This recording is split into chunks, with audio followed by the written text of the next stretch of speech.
पर जो है देखिए कि यहाँ पर तीसरा मंदिर पत्थर मिल रहे हैं, खुदाई के दौरान तीसरा मंदिर भी जल्द मिलने वाला है। आप देख लीजिए कि यहाँ भी मंदिर बना है, यहाँ भी शंकर भगवान का ही मंदिर है।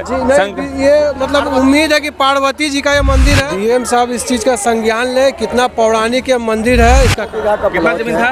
2 बीघा का प्लॉट है। और गया के जो महंत है उनके देख रेख में काम चलता, लेकिन इसके मन में लालच आ गया। अच्छा। लालच आ गया, धीरे धीरे आधा कट्ठा मकान बनाया, 1 कट्ठा बनाया, इसी तरह से करते करते सारे 18 कट्ठा पे वो कैप्चर कर लिया रहती है। अच्छा। जब उस भोले बाबा पे हथियार उठाया, देखे होंगे हल्का सा निशान है तोड़ने का, उसी दौरान उसके बेटे को सांप ने काट लिया, नागिन ने काट। इस प्रकार से मठ मंदिर का जमीन को इंक्रोचमेंट किया जाता है। देखिए हम ये नहीं बोलते हैं कि कौन किया, ये बोलने में ही थोड़ा सा अजीब लग रहा है कि शंकर भगवान को लोग इंक्रोचमेंट कर लेते हैं। एक और आप देखते होंगे कि सनातन धर्म की परचम फहराने की पूरी दुनिया में बात होती है, तो दूसरी ओर जो है हमारे शंकर भगवान कूड़े के अंदर से मिलते हैं।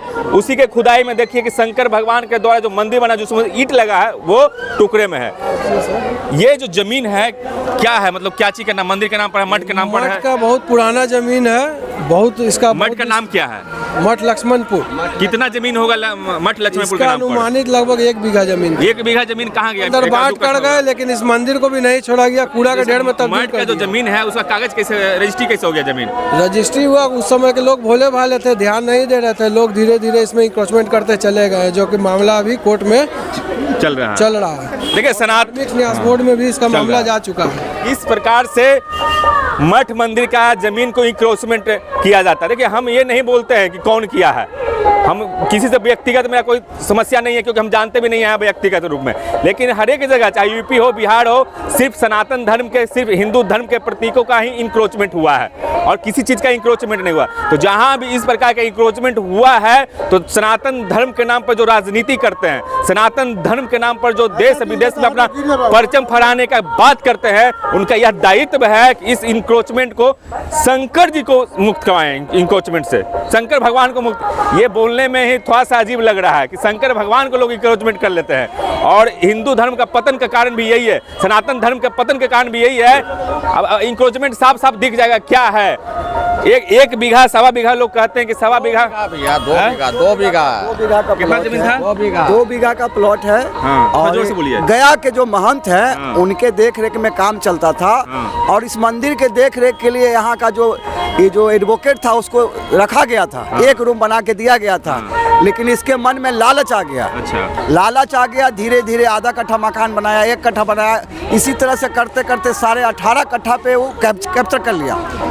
क्यों कैप्चर किया? क्योंकि दबंग था, एडवोकेट था, पैसे के कारण प्रशासन को पैसा भी दे देता था, लेकिन तो भगवान से बड़ा दबंग तो कोई नहीं है। लेकिन आज सिला मिला ना, आज सिला यह मिला, इस मठ में 2 गो नाग नागिन भी रहते थे। जब मंदिर तोड़ने के लिए आया था तो एक नाग ने हमला करना चाहा मंदिर को सुरक्षित करने के लिए, उसी क्रम में उसके परिवार के हाथे बेचारे नाग बाबा का मृत्यु हो गया।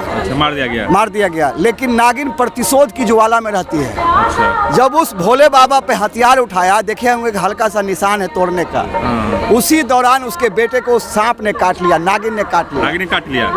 उसके बेटे की अकाल मृत्यु हो गई। अब पिछले कोरोना काल में जो वकील कैप्चर किया था उसकी भी मृत्यु हो गई। अच्छा। और भोले बाबा वहाँ पे गाय बंधा रहता थी। अभी आपको मैं बता दूं कि जहाँ शिवलिंग होता है वहाँ नंदी जी का कहीं आता पता नहीं है। शिवलिंग के सामने नंदी बाबा का होना ही होता है, लेकिन वहाँ पे एक गाय बंधी रहती थी। उसी गाय ने दीवार तोड़ने का काम किया, और जब दीवार टूटा तो हम लोग अंदर आए। इतवार की सुबह की भी बात बता रहे हैं। पूरा कूड़े से ढका हुआ था, पेड़ पौधे से ढका हुआ था, और पूरा का पूरा अंबार लगा हुआ था। हम लोग गए, वीडियो जो हम लोग अपने मोबाइल से वीडियो वायरल किए, शेयर करने का ऑप्शन आता है। उसके बाद आप लोग देख रहे हैं कि पूरा जनसैलाब उमड़ पड़ा है। बिल्कुल। इस सब भोले बाबा ने अपनी तीसरा नेत्र को खोलने का काम किया।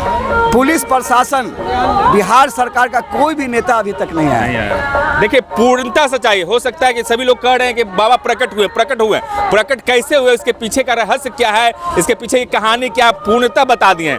लोगों का यहाँ मानना है कि इस सरकार के प्रतिनिधि यहाँ पर आकर के चीज़ों को देखे, समझे। और डीएम साहब क्या बोल रहे थे? डीएम साहब क्या मान रहे हैं? डीएम साहब इस चीज़ का संज्ञान ले, कितना पौराणिक ये मंदिर है, इसका कार्बन डेटिंग कराया जाए, क्योंकि ये जो चीज़ बना हुआ है सम्राट अशोक के से पहले का समय का बना हुआ है, हजारों वर्ष पुराना है। और सम्राट अशोक का इतिहास 22 ईंट है, आप देख सकते हैं। जो ये ईंट है जो मौर्यकालीन ईंट है, ये मौर्यकालीन ईंट है। उसी समय का इतिहास 2200 वर्ष पुराना रहा है। उस हिसाब से मंदिर 500 वर्ष पुराना नहीं, उससे कहीं ज्यादा पुराना है। 500 वर्षों से तो दबा हुआ है जी, 500 वर्ष से नहीं, इसको 62 साल 60 साल पुराना इसको दबा दिया गया है। पहले ओपन था। बुजुर्ग लोग बताते हैं कि हम लोग इसमें खेला कूदा करते थे, लेकिन इसको दबा दिया गया है। मंदिर है तो मशीन से खटखट का आवाज हुआ है, यहाँ पर भी मंदिर मिलने की संभावना। और अब देख लीजिए कि यहाँ भी मंदिर है, यहाँ भी शंकर भगवान का ही मंदिर है। जी नहीं, ये मतलब उम्मीद है कि पार्वती जी का ये मंदिर है, जिसका कुछ अवशेष वहाँ पर पड़े हुए हैं, मंदिर का टुकड़ा जो बरामद हुआ है इसके अंदर। मंदिर का ही जैसा मतलब संरचना है, ये मौर्यकालीन में है। मौर्यकालीन से भी आगे का हो सकता है, पहले का हो सकता है, लेकिन जो ईंटें हैं मौर्यकालीन है, मुगल कालीन ईंटें नहीं है, ये मौर्यकालीन ईंट है। कार्बन डेटिंग से पता चल जाएगा कब है। और डीएम साहब खुद संज्ञान ले इस पे, तो इसका पता चल सकता है। इसको संरक्षण में ले अपने चुका है। और तीसरा मंदिर भी अभी झलक रहा है। अभी तीसरा मंदिर भी झलक रहा है, खुदाई हो रहा है। और मंदिर शायद तीसरा मंदिर भी बहुत जल्द मिले। अब देखिए यहाँ पर थोड़ा सटिएगा, यहाँ पर जो है देखिए कि यहाँ पर तीसरा मंदिर पत्थर मिल रहे हैं। खुदाई के दौरान तीसरा मंदिर भी जल्द मिलने वाला है। सच को दबा कर नहीं रखा जाता है। कितना खुशी हो रहा है ये, बहुत खुशी हो रही है ये भीड़ देख के कितना खुशी हो रहा है। मंदिर तो देखने में लग रहा है कि हाँ मंदिर सब गया जी का मंदिर है, गया जी का मंदिर है। हाँ। कितना खुशी हो रहा है? बहुत खुशी हो रहा है, बहुत खुशी हो रहा है। कितना खुशी हो रहा है? बहुत खुशी, बहुत। वार्ड 51, वार्ड 54 और वार्ड 53 के पार्षद एवं उनके कर्मचारी पूरा सहयोग दे रहे हैं इसको साफ करने में, एवं आलमगंज और सुल्तानगंज थाना पूर्ण रूप से इसमें सहयोग दे रही है। चलिए, बहुत अच्छी बात है कि आलमगंज और सुल्तानगंज थाना पूर्णतः सहयोग दे रही है, और जो भी अगल बगल के वार्ड पार्षद हैं उनके द्वारा भी पूरा सहयोग मिल रहा है। उसके लिए साधुवाद। आम जन भी बहुत सहयोग कर रहे हैं, छोटे छोटे बच्चे भी इसको साफ करने में लगे। बिना जनता के ये संभव ही नहीं है। जी नहीं, छोटे छोटे बच्चे भी यहाँ पर साफ करने में लगे हुए हैं। पूरा दिन यहाँ पर आकर मेन जनता योद्धा ही होता है। अपना श्रमदान कर रहे हैं, ताकि मंदिर को फिर से वापस जीर्णोद्धार किया जाए, बाबा को फिर से पूर्ण रूप में पाया जा सके, बाबा को पूर्ण रूप में पाया जा सके। और आप सनातन के चाहने वाले हैं तो आपको खुशी होगा, सनातन को मानने वाले हैं तो आपको बहुत खुशी होगा कि इस प्रकार की चीज़ जो है बाहर निकल के आ रही है। बस हम आप लोगों से यही कहना चाहते हैं, जहाँ तक मेरी आवाज़ जाती है, कि अगर सनातन धर्म के कोई भी पवित्र स्थल को दबाया जा रहा है तो ये हमारा दायित्व है, जनता लोग का दायित्व है उसको खोद कर निकालना। अगर नहीं निकाल सकते हैं तो सरकार को इस चीज़ को बताना कि यहाँ पर जो है सनातन धर्म के जो शक्ति है उसको दबाया जा रहा है। आप देख रहे थे न्यूज़, मैं गौरव सिंह।